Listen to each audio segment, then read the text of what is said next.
Aquí hay un detalle muy curioso. Viene de Roma, en Italia, ¿eh? Las 85 personas más ricas del mundo concentran la misma riqueza que el 50% de la población más pobre.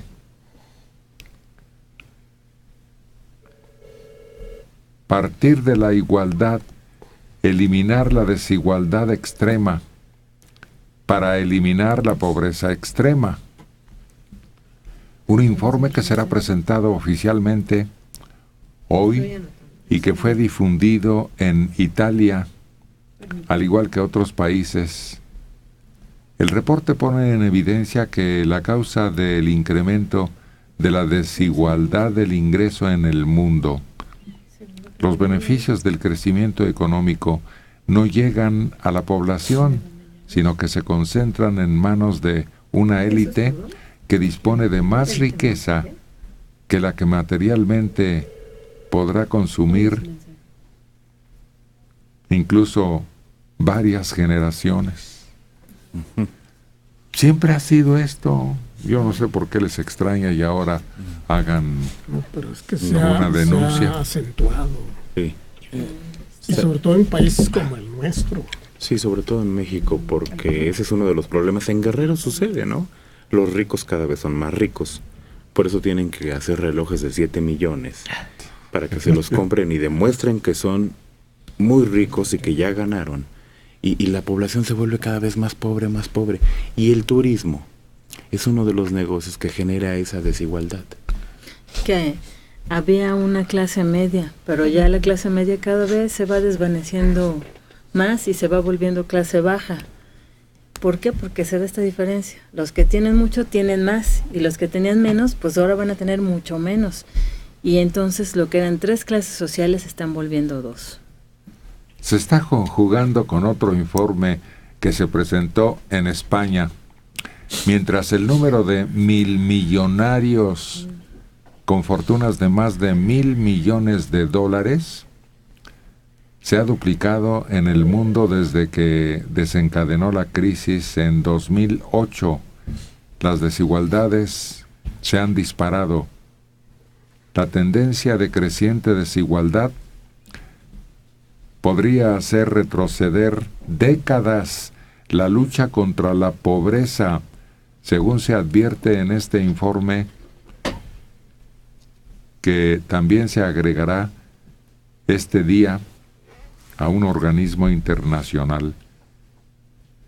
Acabemos con la desigualdad extrema.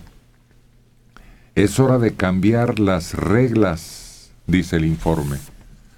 Sí, cómo no. Fácilmente van a dejar de percibir menos ganancias para que la clase campesina, obrera o de empleados en general viva mejor. Y hay un mecanismo institucional para redistribuir el ingreso, que es el fisco.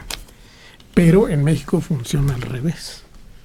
El fisco en México exacciona a la clase media, baja, asalariada, los cautivos, y deja en total libertad a quienes tienen ingresos irregulares, por otro lado, o que tienen todos sus ingresos derivados de los enormes capitales que tienen, que ni siquiera están a su nombre, sino a nombre de sociedades anónimas que pagan menos impuestos.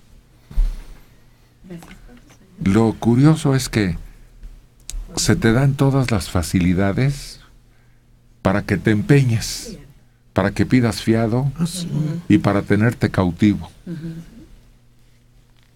Sí, esos grandes consorcios lo que buscan es tener capturada a la población por medio de créditos, préstamos.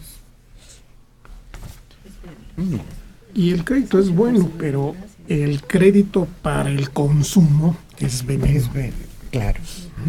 Quien va a comprar al súper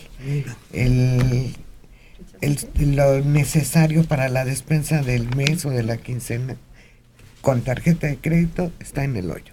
Y pensaba en países como España, bueno, y que nosotros no hemos de estar muy lejos de eso, en donde el gobierno, cuando entra la crisis económica, se va al rescate, pero de las grandes empresas. Y los que sufren las medidas de austeridad son las clases más dañadas, las más vulnerables. Entonces, por eso ha sido también el pleito, ¿no? Y todas las manifestaciones que se han dado. Porque las medidas se dan a las clases bajas. Y los rescates bancarios, los rescates económicos a las empresas. La ministra de Economía, ¿no te acuerdas? Que dijo Cristina... La de ella de España. No. Que se jodan. Pues como...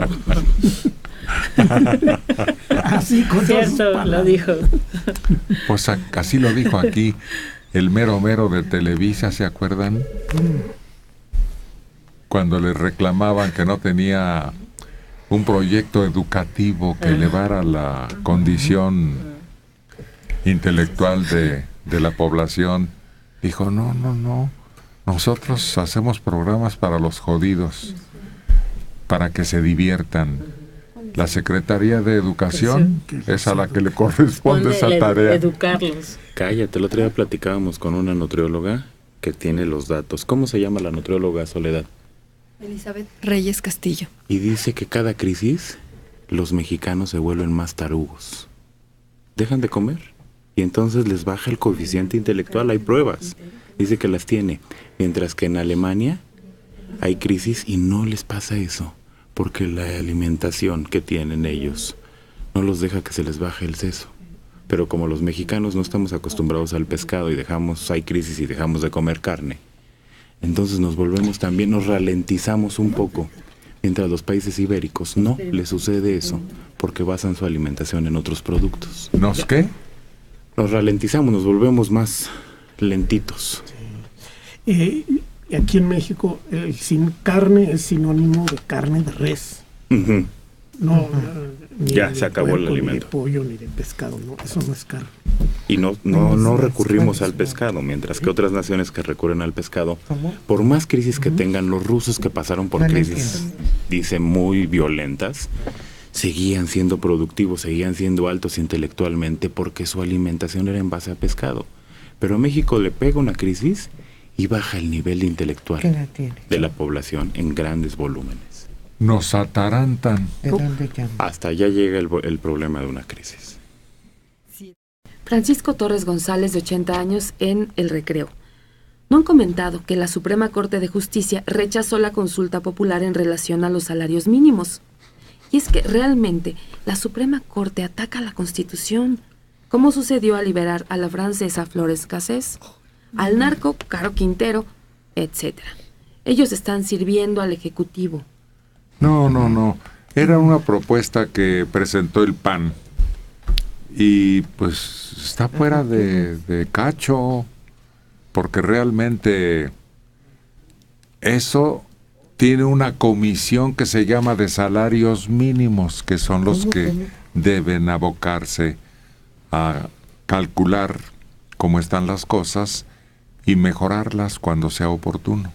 Pero consultar eso es ocioso. Esa es una labor que debe iniciar un grupo legislativo importante y decir, la revisión salarial ahora se va a tener que basar en estos conceptos y aprobarla. Y no hay necesidad de que la Corte apruebe o no una consulta sobre lo obvio. Debes haber aire puro. Vamos a hacer una consulta para ver si la gente quiere que haya aire puro. No, es totalmente simplemente por hacer un proyecto político vistoso. Ocioso. Igual sí. que le pasó al jefe de gobierno del Distrito Federal con su propuesta cuando él estaba también totalmente en lo justo, pero totalmente fuera de la jugada. Sí, pero no se mete por la Suprema Corte, que sabe que le va a decir que no. Pero él tiene otros mecanismos y ya los está empezando a aplicar. Por lo pronto, todas las empresas que trabajen con él les va a pedir que suban su salario mínimo. Y lo van a tener que subir. Son contratos muy jugosos los que manejan con el gobierno. Pues sí, entonces pero va a ser parcial y necesitamos que ese movimiento sea nacional. Exacto, lo que se vuelve en una medida que ni siquiera es productiva y que ni siquiera nos beneficia a todos, sino al revés, entorpece. ¿No ves que dice también, promete que para enero del año próximo ya no habrá por honorarios, sino que todos tendrán sus derechos a salvo? Todos los empleados del departamento del DF. A ver cómo le hace.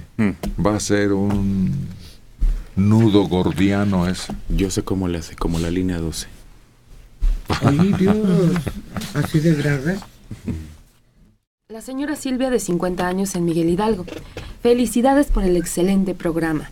Dora, se te adora. Y Manelik, despierta. Te estoy viendo por internet y te estás durmiendo. Despierto. Reflexiona. Está Como viendo decía. para adentro, como decía Sí. al que cachaban La durmiéndose. clase. Es Voy a como poner- decían, el jefe no se queda dormido en las juntas, reflexiona. No hace más que lo que vemos en la Cámara de Senadores y de Diputados. Igual. Unos dormidotes que hasta ronquidos se escuchan. Si voy a hacer lo mismo, me pagan igual. Ahí pierden la figura.